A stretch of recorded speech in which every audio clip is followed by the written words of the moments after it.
சிறகடிக்க ஆசை இன்னைக்கு எபிசோடில் ரவி ஸ்ருதி கிட்ட கேட்குறாங்க, இதனால் உனக்கு ஒன்றும் வருத்தம் இல்லையே அப்படிங்கிற மாதிரி. கொஞ்சம் வருத்தம் தான், இருந்தாலும் உனக்கு உன் ஃபேமிலி கூட இருக்கணும், எனக்கு உன் கூட இருக்கணும்னு ஆசை அப்படிங்கிற மாதிரி சொல்கிறாங்க. அப்போ ரொம்ப ஜாலியாக பேசிகிட்டு இருக்காங்க ரெண்டு பேருமே. அடுத்த சீனில் மீனா முத்துக்கிட்ட கேட்குறாங்க, உங்களோட நல்ல குணம் தெரிய மாட்டுக்கு, உங்களோட கெட்ட குணம் மட்டும்தான் தெரியுது, நீங்கள் கோவப்படுறதுனால அப்படிங்கிற மாதிரி சொல்கிறாங்க. நான் அது இதுன்னு எதுவும் பண்ணி தான் என்னோட நல்ல குணம் தெரியணும்னு அவசியம் கிடையாது அப்படிங்கிற மாதிரி முத்து எனக்கு காலையில் சவாரி இருக்குது, காலையில் எழுப்பிவிட்ரு அப்படிங்கிற மாதிரி சொல்லிட்டு படுத்துடுறாங்க. மீனாவும் என்ன சொல்கிறேன்னே தெரியாமல் முடிச்சிட்ருக்காங்க. அதுக்கப்புறம் காலையில் விஜயா காஃபி போட்டுட்டியா அப்படிங்கிற மாதிரி மீனா கிட்ட கேட்குறாங்க. மீனாவும் போட்டா சத்தை எடுத்துகிட்டு போங்க அப்படிங்கிற மாதிரி. ஸ்ருதி ரவி ரொம்ப போய் பார்க்குறாங்க. ரெண்டு பேருமே இல்லை, அப்போ எங்கே போனாங்க இவங்க ரெண்டு பேருமே காங்கலையே அப்படிங்கிற மாதிரி பார்த்துட்ருக்காங்க. மனோஜ் மொட்டை மாடிக்கு போய் எக்ஸசைஸ் பண்ண போகிறாரு. அங்கே ஒரு டென்ட் கட்டியிருக்கு. அப்போ திருடவங்க தான் வந்துட்டாங்க அப்படின்னு சொல்லிட்டு பயந்துட்டு மனோஜ் கீழே ஓடிப்போய் எல்லாத்துட்டையும் சொல்கிறாரு. அப்போது என்னப்பா என்னாச்சு அப்படிங்கிற மாதிரி விஜயா கேட்குறாங்க.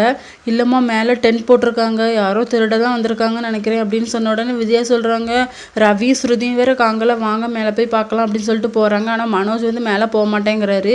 நீ இருடா அப்படின்ட்டு விஜயா கோவத்தில் எல்லாருமே மேலே போயிடுறாங்க. அவங்க எல்லாரும் பார்த்துட்டு வரட்டு ரோஹிணி, நம்ம அதுக்கப்புறம் போகலாம் அப்படின்னு சொன்ன உடனே, ஓ அம்மா அப்பா மேலே போகிறாங்க, நீ இப்படி பயந்து சாவரியா வா அப்படின்னு இழுத்துட்டு போகிறாங்க. மேலே போய் ஆளுக்கு ஒரு கட்டையெல்லாம் ரெடியாக எடுத்து வச்சுட்டு பார்க்குறாங்க. அடிக்கலாங்கிற போகும்போது ஸ்ருதி ரவியும் டென்ட்டை ஓப்பன் பண்ணிடுறாங்க. நீங்கள் ரெண்டு பேரும் இங்கே என்ன பண்ணுறீங்க அப்படிங்கிற மாதிரி கேட்குறாங்க. ஸ்ருதி ஆசைப்பட்டாப்பா, அதனால தான் மேலே போய் படுக்கலான்னு டென்ட்டுக்கு போய் படுத்தோம் அப்படின்னு சொன்னதும் அண்ணாமலை கோவப்பட்டு, இனிமேல் அப்படி பண்ணாதீங்க, உங்களுக்கு தான் ரூம் இருக்குல்ல, எல்லாரும் ஊரில் உள்ளவங்களாம் என்ன நினைப்பாங்க, அண்ணாமலை எப்படி புது மருமகளை மேலே மொட்டை மாடியில் படுக்க வச்சிருக்கான்னு நினைப்பாங்க, இனிமேல் இப்படி பண்ணாதீங்க அப்படின்னு சொல்லிட்டு போயிடுறாரு. நம்ம குடும்பத்தோட ரூல்ஸ் எப்படிலாம் இருக்கணும் அப்படின்னு சொல்லிட்டு உன் பொண்டாட்டிக்கு சொல்லி புரிய வைடா, அவள் என்னென்ன சொல்கிறாளோ அதுக்கு பின்னாடி நீ ஆடாத அப்படிங்கிற மாதிரி சொல்கிறாங்க. அப்போ ரவியும் சரிம்மா அப்படின்னு சொல்கிறாங்க.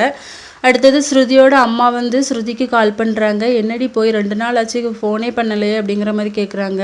இல்லைம்மா சும்மா தான் கொஞ்சம் ஒர்க் இருந்துச்சு, ஸ்டூடியோக்கெல்லாம் போக வேண்டியது இருந்துச்சு, அதனால தான் பண்ணலை அப்படின்ட்டு.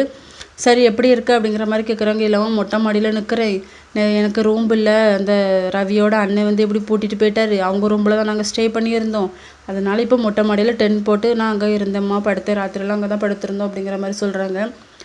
மாமனாரும் மாமியாரும் ஒன்றும் சொல்லலையா அப்படிங்கிற மாதிரி கேட்குறாங்க. ஸ்ருதி முழுசாக சொல்ல வரதை கேட்காம ஃபோனை வைடி அப்படின்னு சொல்லிட்டு கட் பண்ணிவிட்டு கோவத்தில் இருக்காங்க. இதோட இந்த எபிசோட் முடியுது.